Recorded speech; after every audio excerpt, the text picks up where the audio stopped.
Today's chat is with Chris Irvin, and it's all about keto. Chris is an author, researcher, and ketogenic diet expert, and also the writer of the new Applied Ketogenic Diet Specialty Certification course for health coaches and practitioners from Primal Health Coach Institute. If you are a keto coach or keto curious, Chris is the person with all of the answers. This conversation features questions from a live audience and is one of the most comprehensive coach-centric conversations around ketogenic diets, the ketogenic metabolic state, and metabolic flexibility that you're going to find anywhere in the pod sphere. So please enjoy our conversation with Chris Irvin. Hi, I'm Erin Power. And I'm Laura Rupsis. We're certified health coaches, and this is Health Coach Radio. This podcast is about the art, science, and business of health coaching. We share our insider tips to help you become a better coach and entrepreneur. And we interview expert guests to discover how they've made it in this growing field. It's time for health coaches to make an impact. It's time for Health Coach Radio.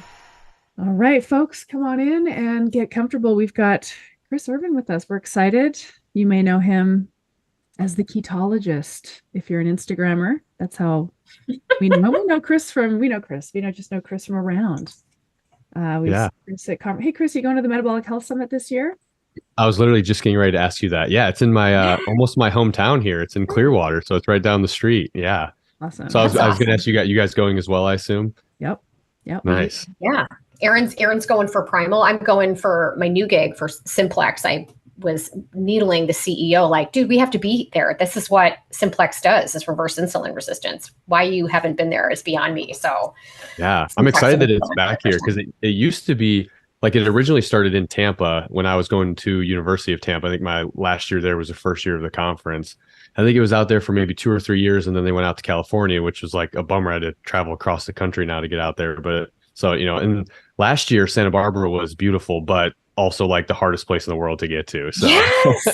So hard to get to. And look, hey, participants listening, if you got nothing going on the last week of January, this is a phenomenal use of your time and money. What Erin, I mean, I don't want to speak for Erin, but what I found was of all the conferences out there, this one is the most like science driven. And it's the most like cutting edge research, which is what I think is really cool. You're hearing from MDs and PhDs that are sharing what they're finding with the most current research. And what I took away last time, the conference is called the Metabolic Health Summit, Jeff. It's in Clearwater, little chat there. But what I found the most interesting when I was doing some of the breakouts, Erin, I don't know if you caught up to this, but some of the people doing research we're talking about how they were using health coaches to help keep participants in the research study compliant. Yeah. How cool is that? Yeah. So they weren't doing that back in my days of college research. We had to do that stuff ourselves. Yeah. So they're starting to do that kind of stuff. So, I mean, the Metabolic Health Summit for health coaches that are still like, I want to position myself as an expert in this space. Try to go. Not to knock any of the low carb Denver. I mean, I'm sure all of those are awesome, but this is an entirely different category in my opinion. It's Dr. D'Agostino's he was the one who started it, which I'm sure if anybody knows anything about keto, they know him. He's like, Mount Rushmore figure of keto. So it really is just like the all-star lineup. It's like, it's really cool to see like the first year, I think there was, the most novel thing this was back in 2016 was the first year of the conference. The most novel keto research then was, some preliminary stuff on cancer, which was still really cool.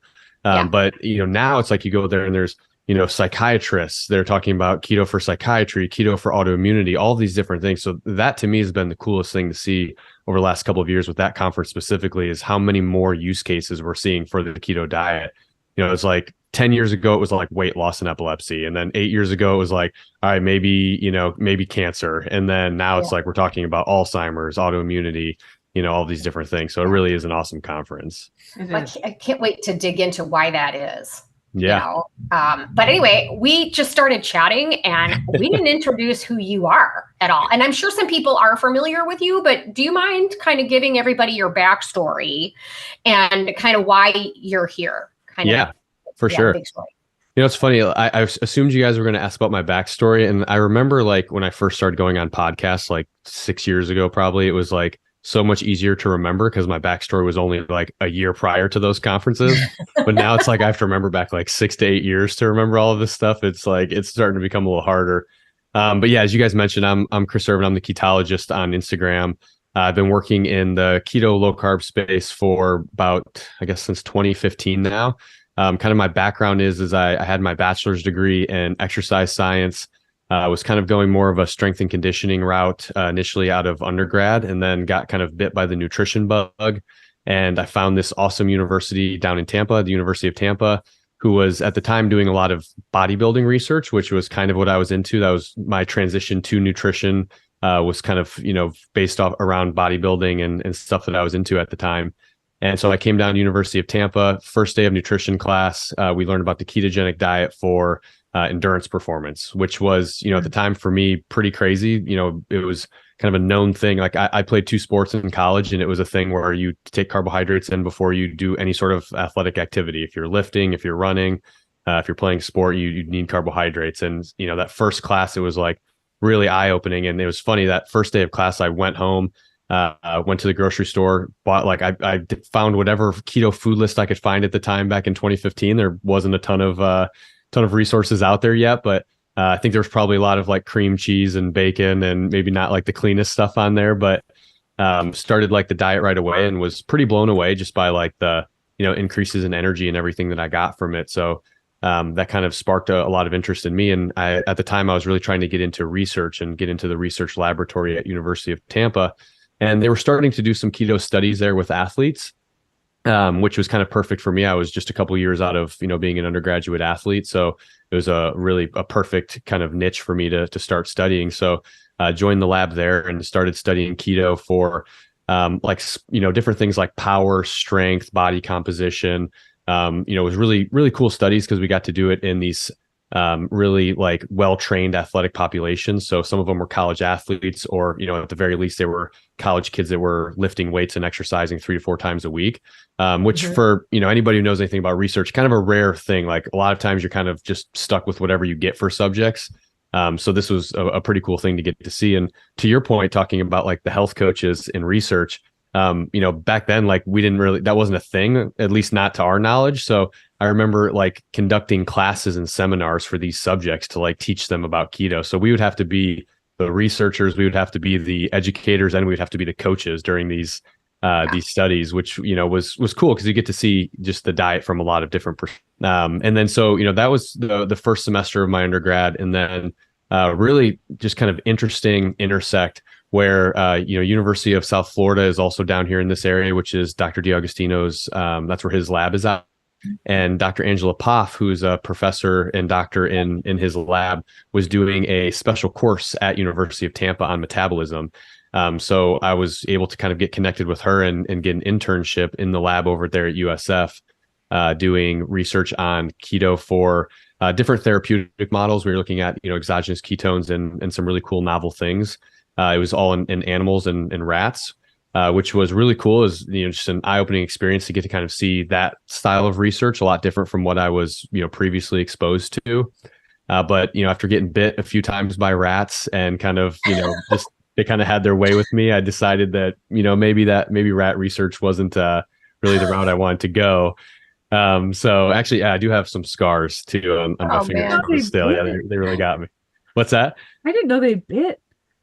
Yeah, it's actually crazy. One of the studies we were doing, I have to tell a story. We were doing this study, and it was on, there's different types of rats that you have in research, and some of them are really nice. I think it's like the Sprag dollies are really nice, fluffy white rats that you can let them run all over you. They're like these really like cute little things.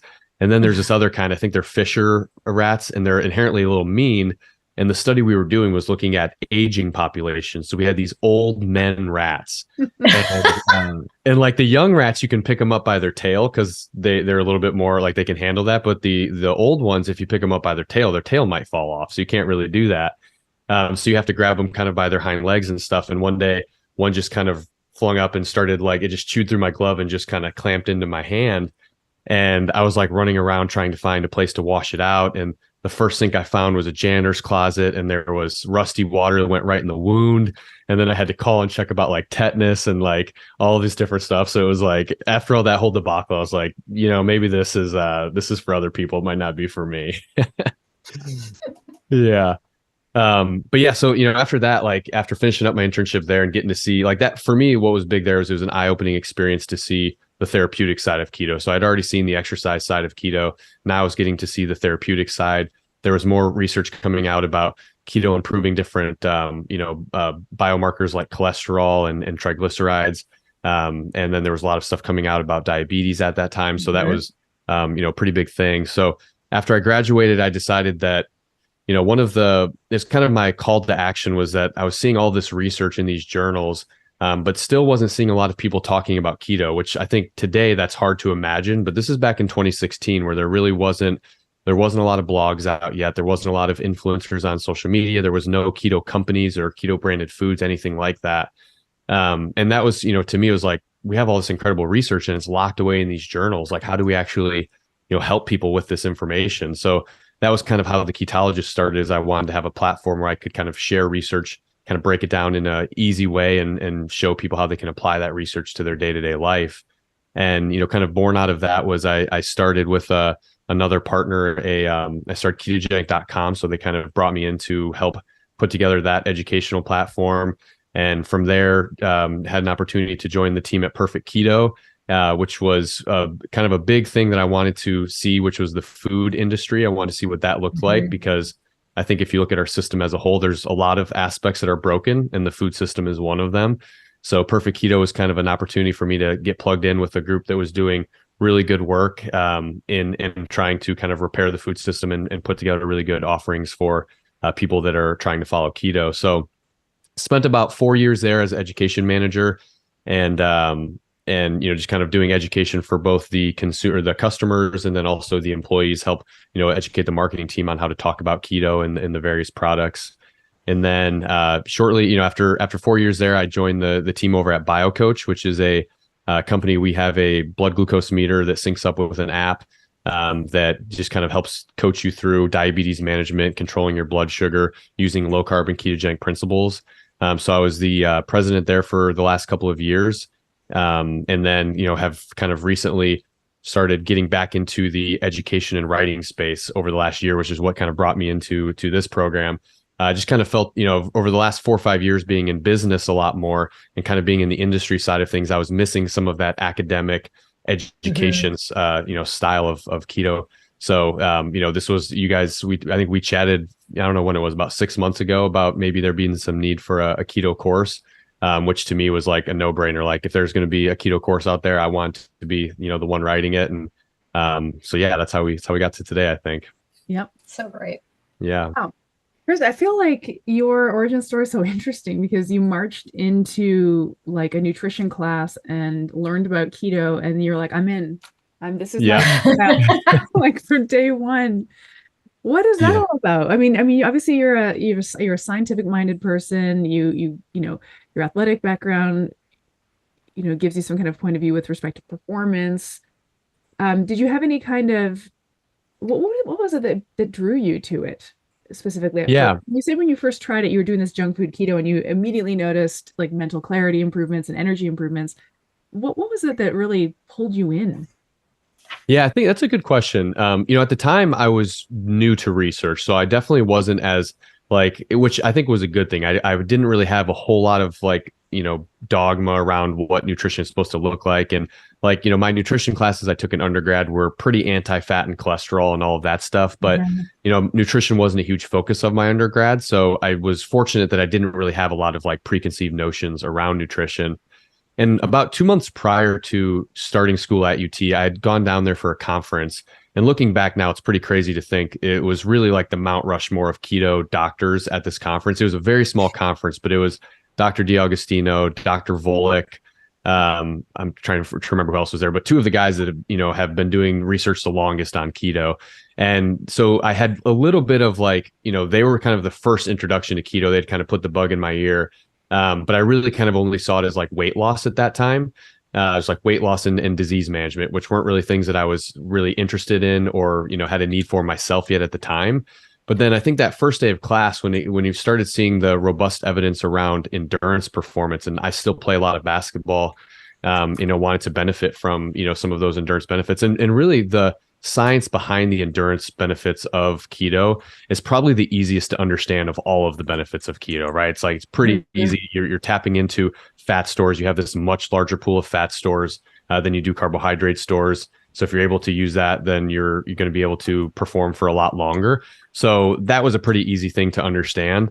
And at the time, there was a handful of people in the laboratory at UT that were following the diet themselves and were, telling me things like, oh, crazy boosts in energy and my mood is better. And, at the time, my schedule was pretty crazy. I was like personal training in the morning from 5 to 8, going into the lab and working from 8 to 5, then back personal training from 5 to 10 at night. So I was pretty drained. And that's really what keto, the biggest eye opener for me is I started keto, even though it wasn't the cleanest version of keto.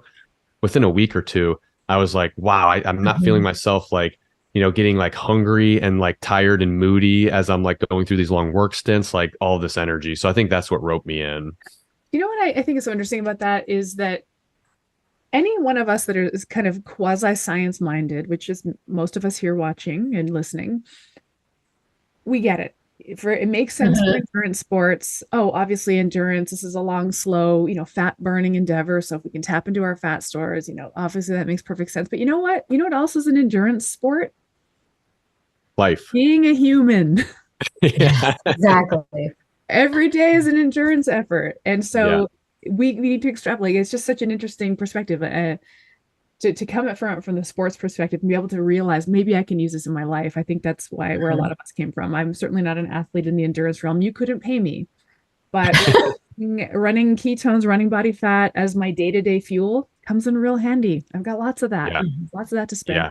Cool. Yeah. Well, that's kind of the interesting thing about it is we know that keto kind of evolutionarily speaking is a survival mechanism. It comes from when you had to go through these long periods of times of not eating, which obviously in today's world doesn't look the same, but we do have our own version of that now. If we're, really busy in the day, if you have kids, you're picking up your kids, you're going to work, you're, trying to maintain a social life, you have all these things going on. It's very easy to just go these long stints without being able to sit down and have a quality meal or sit down and be able to properly fuel yourself. And obviously there's some negatives to that. That's not a great long-term strategy, but in the short-term craziness of life, it's nice to be able to not have those moments lead to crashes in your energy, mood swings, the being hangry, as people like to call it now. That's, you don't experience those things when you're keto. So everybody talks about all these crazy benefits of keto, but the practical just kind of generally navigating through life in an easier, better way is probably the best and least talked about benefit of the diet. Yeah, for sure. Yeah. I heard you say in your origin story, hey, if there was going to be a keto course out there, I wanted to be the one to write it.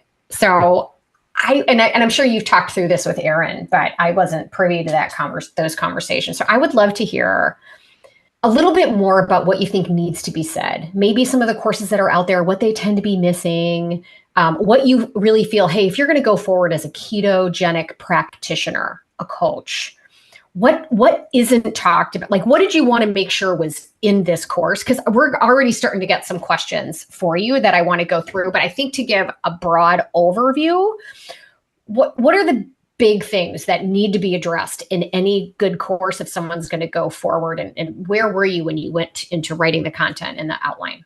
Yeah. So I think to sum it up in as few words as possible, it's personalization, I think, is the biggest thing missing. I think for me, getting to see the rise and fall in the popularity of keto, and I shouldn't say fall, but 2018 was peak keto is the biggest thing out there. If you look at search trends, everybody was following it. That January of 2018 and 2019, it was the biggest booms in the history of keto. And when diet kind of reaches a popular status like this, it becomes kind of it just becomes this thing where there's a lot of opportunity for people to misconstrue what it really is. And I think the biggest thing that I've seen happen over the last couple of years is that people have kind of looked at keto as this one size fits all approach, which I do think a lot of people are talking about now. I don't think that's a novel perspective from me. But it's still, if you do a lot of like programs online, or if you just go to just general keto education websites, you see these standard recommendations of 20 to 25% of your calories coming from protein, 70 to 75% from fat, 5 to 10% from carbohydrates. And, I think generally speaking, that's not a bad way to do it. But that's not the best thing for everybody. If you're a keto endurance athlete, your macros should look different than that. If you're doing keto for epilepsy, your macros should look a lot different than that. And just focusing on macros, I think, is kind of another aspect that's missing. Like, macros are just a small piece of the puzzle. What really matters is the composition of the food that's providing those macros, eating nutrient dense foods. I think that's another thing that's been missing in the conversation. Like, a lot of people have these same stories when they start a ketogenic diet of, I started the diet, I saw weight loss for 30 to 60 days, decided it was no longer manageable, and got off of it. And, the reason why that happens is because either they're not tailoring the diet specifically for them, or they're following these kind of, I don't love using this term, but for lack of a better term, like a dirty keto diet, where they're just eating a lot of, like, 5 years ago, there wasn't processed. Well, 5 years ago, there was now, but 7 years ago, 8 years ago, there was not all these processed keto packaged foods at the grocery store like there is today. And it becomes really easy to have your diet just look like a keto packaged version of the standard American diet, which is why people don't see results. So I think having this conversation, and that's why it was particularly interesting to me to do this with you guys at Primal Health Coach, because you guys have that primal health, whole food mentality with nutrition that I think is missing from that like mainstream narrative of keto. And I think that's why the diet has lost some of its popularities, because people aren't doing it the right way. They're not doing it that it was intended to be done. And then they're not doing it in a way that is specific to their individual goals. So I think when I was putting together the course, it was like, how do we put together as much information that will allow a practitioner to assess a client, figure out, not only what their goals are, but the hierarchy of their goals, where their current health is at, and how they should structure a program to kind of meet all of those things for that person. So if a client is, say they want to treat their type 2 diabetes, but they also want to like get in good shape for summer, and they want to like trim up a little bit, like you can tailor a nutrition program to meet both of those needs. If you know that somebody is dealing with hypertension, and they have an issue with certain foods, like you can kind of like adjust the diet around those specific needs that person has. So I think that's kind of the biggest thing that differentiates this from what else is out there, is teaching. It's not just about, here's a playbook, now go run the same offense with all of your clients. It's, here's a framework that you should adopt and how you should think about coaching somebody on keto, so that you can really look at your client and figure out the things that you need. And ultimately, for the practitioner, where I think this is really beneficial is, not only like, there's two sides. There's the business side and there's the helping people side. So one, I think people are going to get better results from that. But from a business perspective, I think your retention is going to be better with the client. So you don't have those cycles of 30 to 60 days, people lose 15 pounds, they get sick of it, and then they get off. Like, when you're showing people continued progress over time, and they're meeting goal after goal after goal, that client's going to stay with you for, 10, 12 months, 2 years, whatever that looks like for you. So that was kind of the goal here, is like trying to give practitioners that tool that's just going to help them do a better job coaching keto. Very nice. Love it. Yeah. So the personalization piece is critical, because I'm thinking back to, it's interesting that you date stamped it for us. So 2018, 2019 was the heyday of keto. And it's like, yes, there was. Now, here we are in 2023. Of the clients I've taken on this year, which has been a lot, I asked this question in the intake form, like, what have you tried? What has worked and what hasn't worked? And we all know that nothing has worked, or they wouldn't be on the phone with me, but irrespective of that. And on that list now, everybody's got keto and IF, keto and IF, keto and IF. I tried keto and it didn't work, or it wasn't sustainable, which is one thing you said. The thing is, it is literally sustainable. It is a sustainable metabolic state that humans have sustained for millennia. But when they say it wasn't sustainable, what that means is I wasn't able to fit it into my life appropriately. I think that's the big thing. I did keto, right? So it's not really understanding what it is they're doing. To your point, they're buying the keto snack foods, they're buying all the cream cheese and bacon, but no one's helping them to sort of facilitate it in their life. And this is the execution piece where health coaching really, truly shines in every way. Yep. Because like a ketogenic diet has these parameters, right? Drop your carbohydrates to XYZ amount and, consume these foods and try not to. And even if we do take a whole foods approach, like as a primal health coach would do, it still ends up being this like little container of parameters that people feel like they have to fit their life into. I have to fit my life into keto, but it's actually, no, we have to fit the keto into your life. We have to get your life in play. So the personalization piece, that's where we really get to take this amazing nutrition science and help people with it. And to your final point there, which is when you get these good results for people, their retention is better, their outcomes, their opinions are stronger, your business grows as a health coach. But the other thing that's going to be funny is that people will say, yeah, I tried keto, it didn't really work, but then I did this really cool program with this health coach and that one worked really well. And it might be still keto, but because we're with the client, it's actually going to work. We need to take keto back from Google and put it in people's lives, basically, is what our opportunity is here. You can run a campaign around that, presidential campaign. I'm voting for you. Yeah. We have so many questions. We do. I'm trying to think. All okay, right. so a lot of the questions are around what we're offering in the course in terms of like materials, handouts, that kind of thing. Let's start here. We're going to go and we have a question. Will this course teach us about using keto for autoimmune diseases like Hashimoto's? Yeah. So if we don't get into, we kind of talk about broadly, the application of keto for different conditions. And, we kind of break down maybe some of the uniqueness of how you would apply it to those conditions. But a lot of, I think where this course, this isn't and I forget how you guys kind of organize it on Primal Health, but this is a specialist course. So this would pair well with other courses that Primal Health Coach has. So Aaron, you might be able to better answer. I think maybe there's some courses that are maybe more centered around autoimmunity where you'd be able to kind of stack a course like that with this keto course and then be able to do that. Is that correct? Yeah, you're correct. So we have a functional therapeutics diet course, which talks about using elimination diets and different dietary protocols to manage things like autoimmunity and other, kind of diagnosed disease states. Health coaches, we're not helping people cure their Hashimoto's. We can support clients who have been diagnosed with Hashimoto's, help them feel better while they're navigating this diagnosis. We're not curing anybody's Hashimoto's disease. To Chris's point, the Applied Ketogenic Diets course is a specialist course to understand ketosis, ketogenesis, the whole foods approach to it, how to personalize it for your clients generally. So it's very, very focused on ketosis specifically. We're not going to get into those specific disease states here. And the question asker Onelli, this is your target audience. Your target audience, if your target audience is folks who have Hashimoto's thyroiditis, then you probably, as a health coach, know a lot about that disease. Right. Probably understand the mechanism of how it comes to be. You're nurturing your client to maybe understand their own body that way. And client, here's how we can use these therapeutic dietary approaches to help support you in that. So we have a few courses that are going to help you with that. And we also, just kind of looking through the course outline too, like we have, I think it's in chapter 5, we have where we break down the different health metrics to track. So you can kind of see where you're seeing progress with clients. So, in that chapter, we talk a lot about digestive health metrics. We talk about, metabolic health metrics. We talk about mental and emotional health metrics. So a lot of different things that would, maybe not be directly related to a specific autoimmune condition, but things you could generally use to assess if a ketogenic diet is helping with, these areas of symptoms related to specific conditions like autoimmunity. Right.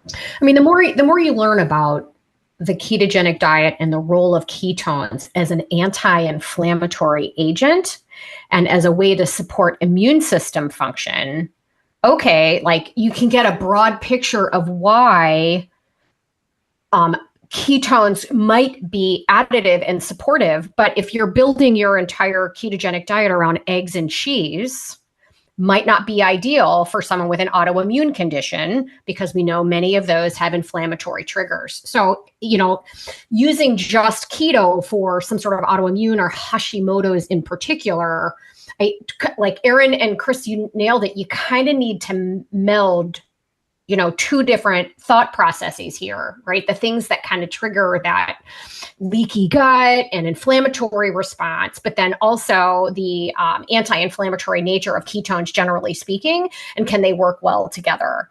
This comes from just life experience, guys. So whether you're taking our courses, which I would recommend. We wrote them for you. But it's also putting your thinking cap on and understanding the underlying mechanism. What's the underlying root cause of the problem? And can maybe attaching these approaches be helpful for the client? Maybe that's where you explore it with the client and from a standpoint of support and helping the client understand what these foods may or may not do. It's a coaching conversation, not a treatment conversation. Yeah. And I think that's kind of a good highlight about the need for the personalization with keto too. Like the standard keto diet that would just focus on macros, wouldn't really be great for somebody with autoimmunity. Like if somebody's dealing with autoimmunity, maybe they need to focus on, cutting out oxalate rich foods or something like that, right? Or maybe they need to focus on, reducing lectin load or, adjusting their fiber intake, different things like that.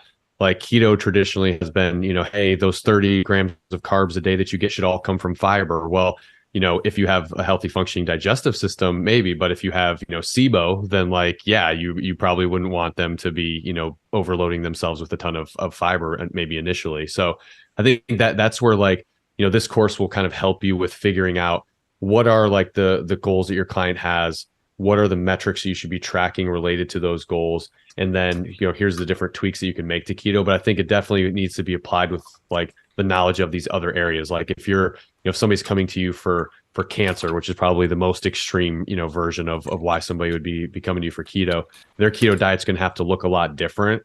And in this course, we're not going to cover exactly how to coach somebody through keto for cancer, but we're going to kind of help you figure out where the areas are that you can manipulate to help that people based on a general knowledge of cancer treatment. Cool. Yeah, we got some great questions. I'm going to keep this sort of thread going here, which is pertinent health, sort of specific health questions. So we have a question from Tiffany. What's the best way to implement a ketogenic diet with clients that do not have a gallbladder and have issues digesting fat? Do we address that in the course at all, Chris? Yeah, we do talk about that a little bit in the course, and that has been, that's been one of the trickiest ones to navigate, because what I've seen, at least personally in coaching people in this, because I do have a little bit of a coaching experience myself, is that there really is not a one size fits all approach to that condition specifically, which you think there would be, right? Like people that don't have a gallbladder, there should be an approach for that. I've seen some wildly different responses from people where, just simply, eating a slightly lower fat version of a keto diet does really well for people. I've seen people without gallbladder respond completely fine to keto. I've also seen just, the supplementing with bile salts and stuff and that kind of being an aid. So we cover it a little bit in there as kind of the areas where if somebody has a condition in there could be some extra care required for them. But a lot of, what I think coaching is in general, specifically with keto, is I don't really think there's ever a point where you just hand somebody a keto diet and say, go do this. I think there's a lot of this experimentation, like this example of somebody with a gallbladder. What you would want to do is you'd want to come up with the best game plan that you could come up with the knowledge you're able to get up front, roll that out with them, and then get their feedback, track these metrics in these areas of symptoms to see what kind of, if they're seeing benefit or if they're seeing no benefit or if things are getting worse, and then tweak accordingly. And that's also part of this course too, is kind of teaching people or teaching practitioners how they can tweak the diet, to continue seeing progress. Yes, that is coaching, right? So your client comes to you without a gallbladder and they struggle to digest fat. You have a few little knobs you can turn. Let's reduce the fat intake in the diet. Let's try some bile salts. We have all these different things we can try. We don't come up with our prescription pad and say, well, here's the prescription for somebody without a gallbladder. We want to put one thing into play and say, okay, I want you to go try this. Let's try leaner cuts of protein for this week and see what happens. Report back. You're in a relationship with your client. It's not like the doctor's office where they get a prescription pad and they're gone. You're back and forth with them. Their job is to go and run these experiments. I love that you use that word because I geek out on that word. That's what we're doing. Go and run that experiment, report back. Let's just, and guess what? That is very, very empowering for the client who throws their hands up in defeat and says, well, I don't have a gallbladder. I guess I can't do this, or I'm stuck now. It's like, well, let's go figure it out. I mean, to your point, Chris, there's been a variety of outcomes with people without gallbladders. So this is coaching. This is coaching, whether you're doing ketogenic style or any style of coaching. Spin the wrenches, right? Go run an experiment, have the client report the data back. They get their subjective experience. They can tell you how it felt, what was good, what wasn't good. And you tweak from there.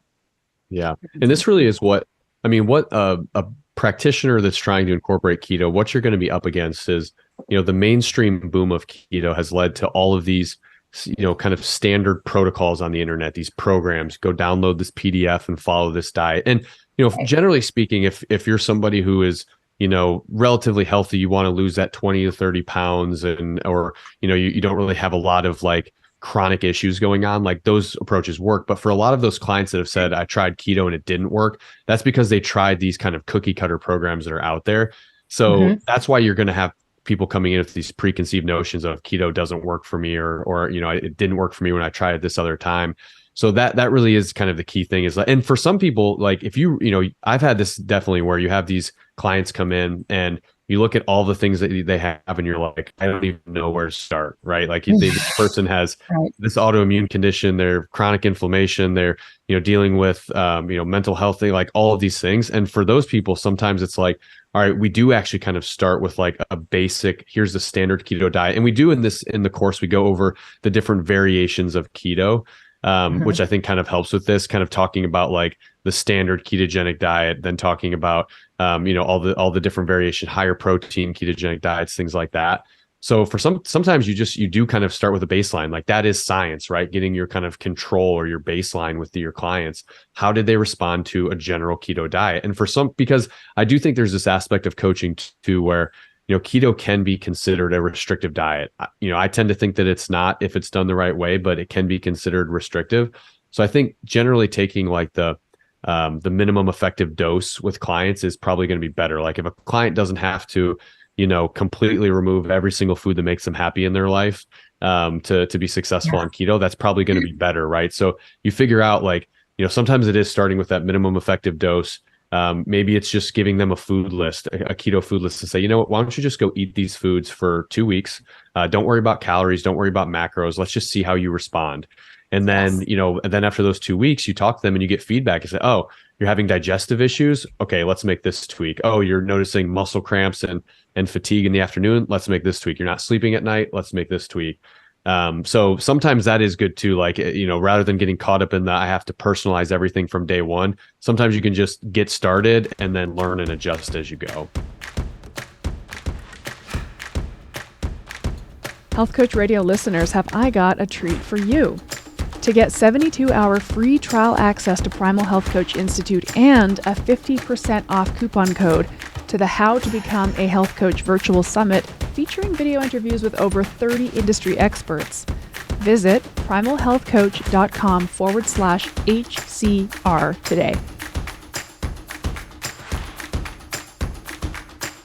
Yeah. Gosh, that's so important. I remember when I first started coaching, Erin, I don't know if you did this, but I fell into that trap all the time where I had this, here's my program, and then completely baffled when people didn't respond the way I responded to it, and I think the more confident you get and the more you just understand the mechanism of metabolism, especially around the ketogenic diet and understanding what ketones do, because really it's the lack of carbohydrates that produces the ketones. It's not just, I've been in ketogenic forums before where they're like, just add more fat. And we're like, wait, that's not accomplishing. Yeah, I have fat for energy, but that's not necessarily making me produce more ketones. And I want the So the question is, how important are the ketones? What are we trying to accomplish? The guys at Ketogains say that all the time. Stop chasing pee sticks. Yeah. And trying to pee purple, quote unquote, and start worrying about results. And so tweak things as you go to get to that holy grail of, hey, I'm not hungry anymore. I have limitless energy. My digestive has actually calmed down. I found when I stopped adding all those extra carbohydrates, my digestion got better. But my response is different than some other people. And so I think one of the benefits that a course like this really brings is helping you really understand the science and the mechanism of action and the ketogenic process. And there's more than one right way to get there to help your client reach their goals. I absolutely love that.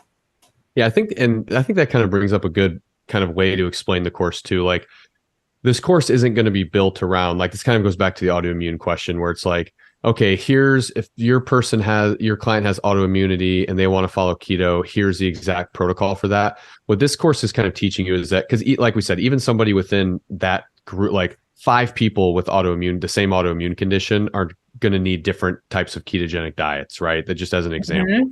So what this is going to kind of teach you is the framework for figuring out the personalization too. So like you brought up the ketone aspect of it. Like people, one of the most popular questions in all the years I've been in keto is like, what's the optimal ketone range?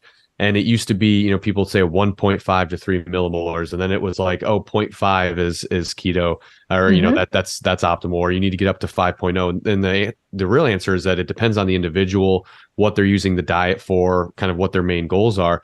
So what this course is going to teach you is how do you actually figure out what your client's optimal ketone level is? Because when you start to answer questions like that, like, okay, say you have somebody that's coming to you who's a business professional who is looking to do keto to optimize their cognitive output, right? As an example, they want to have more energy. They want to be able to perform really well at work. And they find that like when their ketones are at 3.2 millimolars to 3.5 millimolars, that's where they see that's where they're just like dialed in. They're performing better at work. They can work longer hours. That meets what their goals are.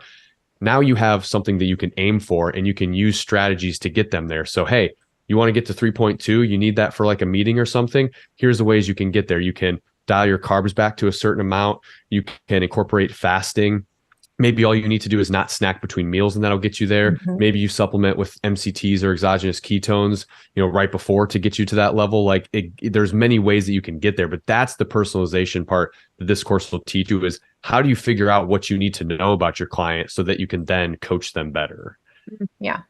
So this kind of bridges into like Laura Teneri's question. Change is really slow. We've got to play the game to change the narrative. We are here, so she's kind of basing that, this is not mainstream, obviously. So her question is keto an all or nothing thing? For example, can it be one day and not another? Is a little keto better than no keto, or is no keto better than partial keto? I think we didn't answer it, but I think this leads into that kind of question. Yeah, for sure. And the answer, the unpopular answer to that is that it depends, right? I think generally speaking, it's safe to say that keto is not an all or nothing diet. And I think that's a mindset that has led many to thinking that they failed with keto, thinking that, okay, I spent 4 weeks getting keto adapted and then I, blew up my diet one weekend and it just felt like what's the point, and started over. And that's definitely not the case. Now, there are specific therapeutic applications of keto where maintaining ketosis may be more important, right? So there's the keto diet, and this is something we talk about a lot in the course. There's the keto diet and there's ketosis, right? And ketosis is, that's the metabolic state of your blood ketones are elevated. And some therapeutic uses of keto require consistent ketosis. Those would be things like epilepsy, maybe certain cancer treatments where you would want to have, more consistent ketosis. People who are using keto to manage psychiatric disorders and who are no longer taking psychiatric medications might be really important for them to stay in ketosis. So for those use cases, it's kind of all or nothing, but that doesn't mean you fall off. You just, that's it. It's just like, yeah, these people might still struggle. They may slip up, but it needs to be known to them that they need to do a better job of trying to stay strict, and you need to help them implement strategies to stay that way. Now, for the person who just wants to lose 75 pounds, if they do keto for 13 days and they lose 10 pounds and, things are awesome, and then they go on vacation to Key West and they, blow up their diet for 3 days, gain 5 pounds back, like that doesn't mean that like it's over for them. Like start back on Monday. And even there, we talk about strategically incorporating those things too. Like there is the psychological aspect of dieting that as coaches and practitioners, everybody is aware of. And you have to be mindful of those things. Like, sometimes your client, like if your client goes on vacation with their family, like they probably shouldn't like be worried about their diet the whole time and not enjoy themselves, right? Like it's probably going to be better for them to enjoy themselves if they're on a trip somewhere. Like if you go to New York, like you should probably have a slice of New York pizza when you're up there, right? Like that's part of the thing. Like it's good for the soul to do those things. So all of that's to say is like, it's definitely not an all or nothing thing for most people. And I think that's a message that we try to get across pretty big in the course, because it's important for you as a practitioner to message that to your clients. Because if your clients think that like, oh, I can never have a carb again, and this is what the rest of my life looks like, that's going to be probably a pretty negative. Like sometimes you get the people, like I see these success stories on social media of somebody like, I've been following keto for 12 years and I love it, blah, blah, blah. That's not everybody. Like some people, like they love certain food. If you're Italian and like you go home every 3 months and your grandma makes pasta, like you're probably going to want to eat pasta. Like that's like, you're not the person that's going to want to follow this thing forever. So they need to know that so that they can be more willing to want to try this diet, because I do think like some ketosis is better than no ketosis for sure. To answer that question, like some keto is going to be better than no keto for sure. Okay. So this is great because a question came in asking about, does this course cover mitochondrial biogenesis, mitochondrial health, and metabolic flexibility in general? And I typed a quick answer in, which is that the very existence of keto, like a well-functioning ketogenic system of the body is inherent in metabolic flexibility. Like a flexible metabolism is one that can tap into ketones or glucose or, fat, whatever the case may be. So what I think is interesting about this is that what we're doing in this course, gang, is we're not going to give you the basic, these sort of like platitudes, which is this many grams of carbs, this number of millimolars on the finger prick, this handout, this food list, this menu plan.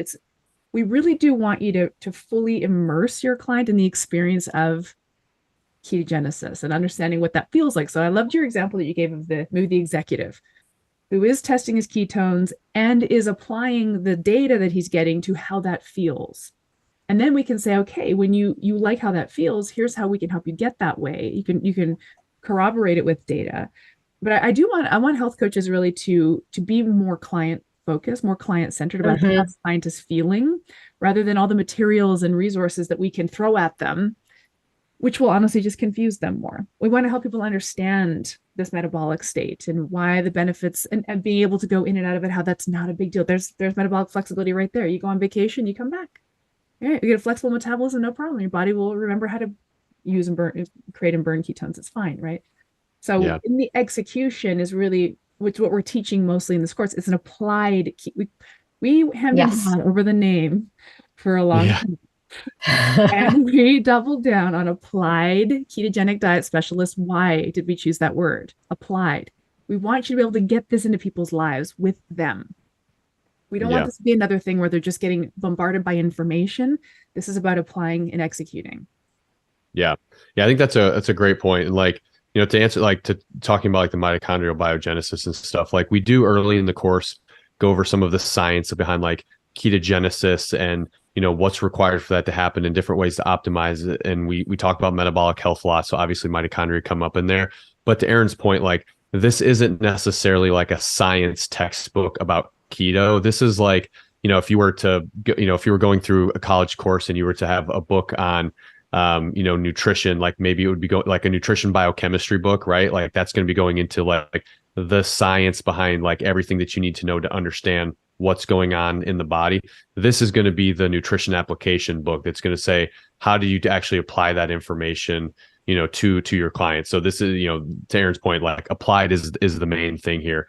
We do get like, we get sciencey and technical in some portions of it, but only where it kind of makes sense to explain. So I think that there's some things that it helps to have a really deep understanding of it, because if you understand the way something works, like ketogenesis, for instance, that's going to make it easier for you to figure out how to, what are the different ways that you can induce ketogenesis? How can you manipulate this variable in somebody's life? So in those areas, then we go kind of deep on the science, but some of the more general, like what is mitochondrial biogenesis and why does it occur and what are the benefits of it? Like we don't really go there in this course on that. We really keep it to the application.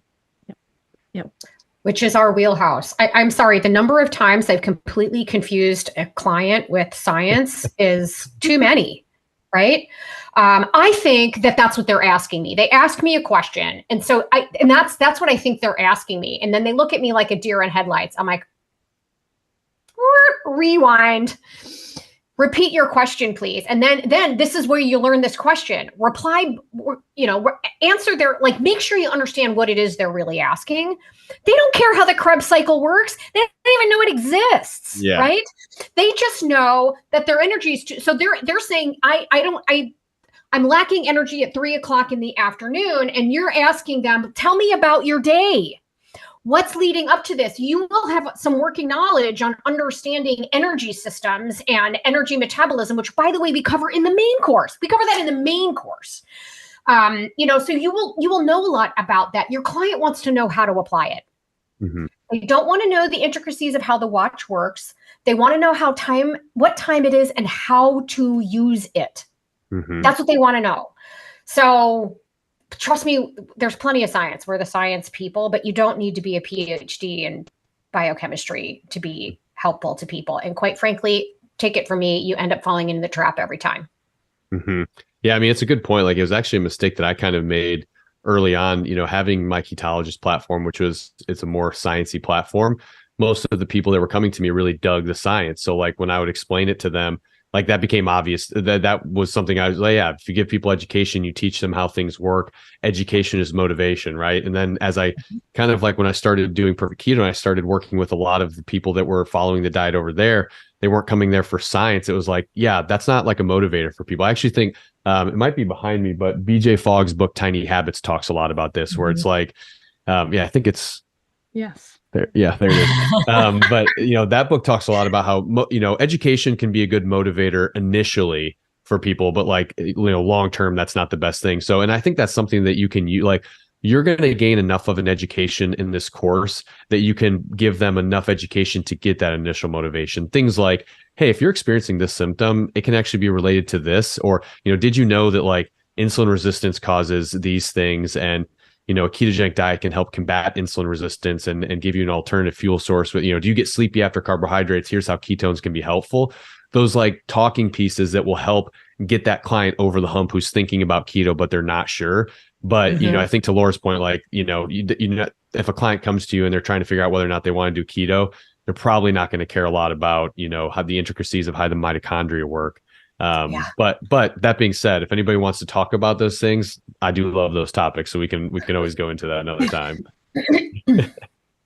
Yeah. Chris is happy to geek out on that with anybody who wants to geek out on it. Yeah. I'm just scrolling through. We have so many questions. This is just, people are very, very excited about this and interested. So Julian the had Ansel Keys questions that comes up all the time. Did you see that one? I did see that one. So Ansel Keys. So how would Chris explain the old fashioned Ansel Keys high fat protein fears that so many people have?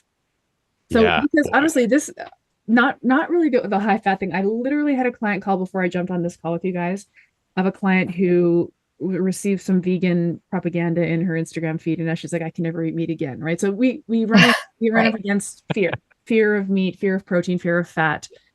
Chris, how do you handle these kinds of pushbacks with people? Yeah, I mean, it's definitely a challenging thing, because even people who are, educated in nutrition, it's not like it's just people who are uneducated in this field that are talking about it. It's people who are actually educated in this field that still kind of believe these things. But I think the biggest thing, related to your question, Aaron, and the Ansel Keys thing as a whole, is that, the evidence that we have against meat and fat is not the scientific evidence that you think it is. Like the other day I saw there was like an Instagram post that was posted by a big vegan community talking about how, 1 egg a week can increase your risk of type 2 diabetes. And, I think when a lot of people see that, which is hilarious, 60 calories a week is going to give you diabetes. That's absurd. But I think what people think when they see this is like, oh, they did a study where they took 100 people and they gave them 1 egg a week or no eggs a week, and it increased their risk, it increased their A1C or stuff like that. It's like, no, that's not what happens in these studies. What these studies are, and this is the same type of research that Ansel Keys was using back in the day, it's epidemiological research where they either preemptively follow large groups of people over a period of time, or they do what's called like retrospective analysis, where they analyze people from the past over a period of time, and they look for trends. So, what this looks like in nutrition typically is, a group of people, 2,000 people, 20,000 people, usually they're big groups of people, which is typically good from a data perspective, but they have them report on their nutrition. What does your diet look like? What do you typically eat? How many times do you eat these different foods?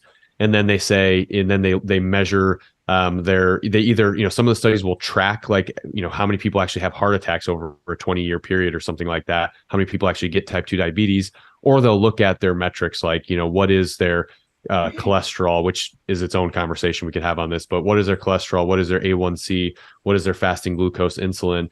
And then they try to kind of assess the risk of health conditions from these foods. But the problem is like, there's a lot of problems with this type of research. I mean, one is that a lot of times these studies that say meat is causing cancer, diabetes, all these things, they're talking about hamburgers. They're talking about hot dogs. They're talking about, and if this isn't the bunless burger with a salad on the side, this is a burger with high fructose corn syrup, ketchup, on a whole wheat bun, with the side of like potatoes roasted in seed oils, right? So like that's what's causing, these aren't studies that are looking at people following a high fat diet, high fat, low carb, whole food diet. So that's kind of the first thing. And the other thing is, even in those instances, even like, like there was a narrative kind of out a few years ago that was talking about how if you actually look at the research, it's not red meat that's necessarily the problem, it's processed red meat, which I generally tend to agree with. I think that less processed red meat is probably going to be better, like things like, lunch meats and things like that. The more you can cut it out, the better. But even in those studies, when you look at them, they fail to account for things like alcohol intake, cigarette smoking, sleep, chronic stress, all of these different areas. And so you can't look at these studies and say, oh, because this person was eating a lot of meat, that's why they got cancer. I mean, that would be like if you tested a big group of people and 60% of them say they have cats and then they got cancer. It's like, well, do cats cause cancer then? Like, no. And what this research was supposed to be used to then initiate what we call these randomized controlled trials, these more controlled research studies where you isolate these individual things and you look at them. That's what the purpose of these epidemiological studies are, but that's not how they're typically used. And when it comes to meat and fat and everything, when you actually get into those randomized controlled trials, you don't see those risks coming out like you're seeing, like you're seeing in these epidemiological studies. But as it relates to Ancel Keys, what was interesting about that situation, it was a couple things. One, at the time, the president, I think it was President Eisenhower, had a heart attack. So there was this big fear about what causes heart attacks. Like the president had a heart attack, everybody was scared. So there was this like demand for an answer. So people were jumping to conclusions based off of this weak research, this epidemiological research. So that's one of the reasons why that narrative kind of started. And then the other side to it too is that, there's the kind of personal ego side of it for Ancel Keys and a lot of researchers where, producing work that gets, that's producing the answer that people are looking for is what gets you funding. It's what kind of gets your money in your lab to be able to continue doing research. And, we've seen things like with the sugar industry where, researchers were paid off like $50,000 to support studies showing that, physical activity or a sedentary lifestyle is worse for obesity in children than soda and stuff like that, right? Like researchers being paid off for that type of stuff. So that kind of stuff was happening with Ancel Keys. They've gone back and looked at some of his monumental studies, like the 7-country study, and you actually see that he was cherry picking data. So there was plenty of countries that he had studied that didn't show that same epidemiological evidence, but he just omitted it because it didn't kind of agree with his narrative, which is typically the case. We see this a lot. So the truth behind it all. And, what I always tell people too is like the one thing that's become clear to me, I love research and I've, been into it for a lot of years. I've been really discouraged by research over the last couple of years, but when you look at the fact that, it's something like, I saw this stat, I think it was actually in Dr. Lustig's book, where he talks about how, there's like something like 80% of industry funded studies show that added sugar has no impact on your health. And then 80% of non-industry funded studies show that it does have an impact of your health. Right. It's really hard to tease those things out. So what I think is better than any of that research is what actually happens to people. Like, I made a post about that egg post the other day, and the number of comments that I have, there's like 150 comments on this post, and it's people like, I've been eating 3 eggs a day for the last 5 years, and my A1C went from this to this, or my triglycerides went from this to this, or I lost 60 pounds. And it's like, yeah, that's what matters a lot more than the study that's out there that we have to figure out. Is it real? Is it BS? Like what happens when people eat fat and they eat, they eat eggs, they eat meat, they get healthier is what happens. Can I take it here's how I answer it, because when my clients ask me this stuff, I'm never going to pull up the research. I don't want to, and they don't need it. But I'll say it doesn't make sense. This is our species appropriate diet. Why isn't anybody worried about the fat intake of sharks and lions, also meat eating animals? It doesn't make sense that our biologically appropriate food would try to kill us. Yeah. And that seems to make sense to most people. They're like, oh yeah, that's a good point. And then they go out and they execute and they have these great results. And I honestly, I think that we can sometimes in the health and wellness world, especially you, Chris, and a lot of the folks in the comments here, we want to find the research, show the research, link to the study, but that's not really helping people. It's this massive echo chamber, mostly, which might be funded. We don't even know. Hard to tell. Mm-hmm. Let's focus in on the actual lived experience of people, how they feel in their body, how some of these small changes make them feel better. Oh, you tried this thing and it felt like that. Great. Let's pull that lever a little bit more. Let's try. This is how we make change for people. And now understanding all of the stuff that we teach in this course, I'm going to run through the outline very quickly here to wrap us up. But Chris, obviously, you know your stuff when it comes to the ketogenic diet, and you, not just the ketogenic diet, ketosis, all of it, right? And you specifically pulled this course together for health coaches to help people execute. It's the Applied Ketogenic Diet Specialist course. So we don't really need to necessarily preoccupy ourselves with the misery of research at this point. Chris did that for us. It's a very well-researched course. But let's remember what we're here to do, which is help people execute and understand their bodies. Yeah, and I will say too, for any of the people out there that are, looking to join this course, or they're kind of interested in that science side of things, feel free to reach out to me on social media too. I love having those conversations there. So, that some people, I get it. You're just interested in research. I post a lot on my page breaking down new keto studies when they come out and stuff like that. So if those are conversations that you want to have, or as you're going through this course, if at any point that you reach a thing where you're like, hey, I'd like to learn a little bit more about this, or, because I get that there's a business perspective to being a coach. Maybe you want to write a great blog article about keto and cholesterol, so that you can help kind of push your clients to that if they're concerned about that. Would be happy to point you in the direction of some great research that you can, use to kind of formulate those types of things. So just all that to say, happy to be a resource to kind of help anybody that wants to kind of get into the nitty gritty on the science. Amazing. That's awesome. That's a nice offer. Yeah. So folks, I posted a link for those of you watching live. So some of you are listening to this on a podcast interview, but some of you are watching live, and I posted the link to the outline of this course.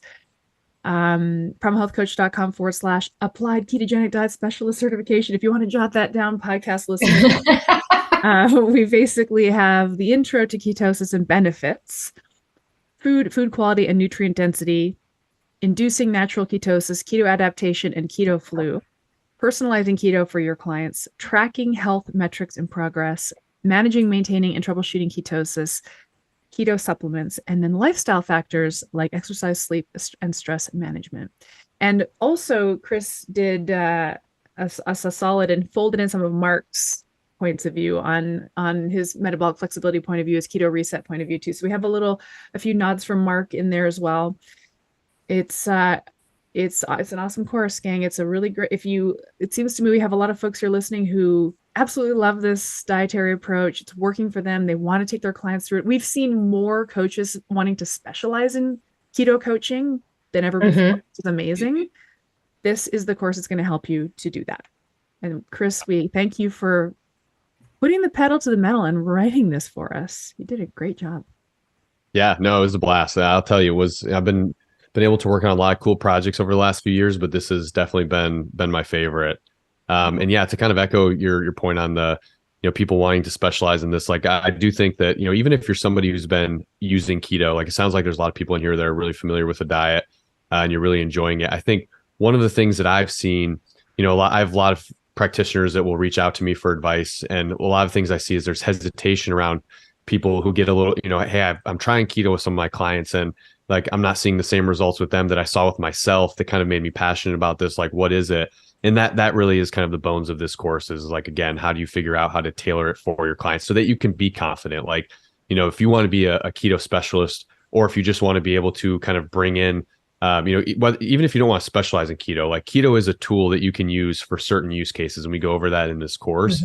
So just having that in your arsenal to know that that can give you the confidence as a practitioner, knowing that if somebody comes to me and they have an issue and keto is the tool that makes sense for them, I'm going to know exactly what to do to help them. I'm going to have the framework for how to think about coaching them. And I think that's just a level of confidence that makes it so much easier. Like, because I get it. When I first started coaching, it was kind of like, oh, I don't know, like if I give everybody the same thing, it's, everybody's not going to see the best results. But over years, like I've seen the increase in confidence in myself just from understanding these things, and that's what you're going to get out of this course. So yeah, it really was awesome to get to partner up with you guys on it. You know what I love about it from kind of my point of view for years. I mean, I was the director of admissions here for almost 8 years, and so it was part of my job was to understand what else was out there. And in terms of like a keto course or a coaching keto, it was either all science, here's all the science and how to build a ketogenic diet, or it was here's our program on how to coach people through a ketogenic diet transition. There really isn't anything out there that's here's the principles. There's nothing else out there that actually teaches you how to apply it to an individual in real time. It's either here's the program or here's the science. And again, we already said this, your client doesn't give a crap about the science. They don't, not yet, right? At some point you might point them in the direction of a book or an article. But what I love about what you've built here is it makes applying this to real life for pretty much anyone far less overwhelming. And I think you'll know when you're over your skis. If there's something going on here that might need a medical practitioner, you'll know that. And we teach you that in the main certification too. Yeah. But thank you for making this flexible enough that I think people can really go forward and feel like they know how to actually apply this in real life, because that's where I think people really get lost. Coaches and clients.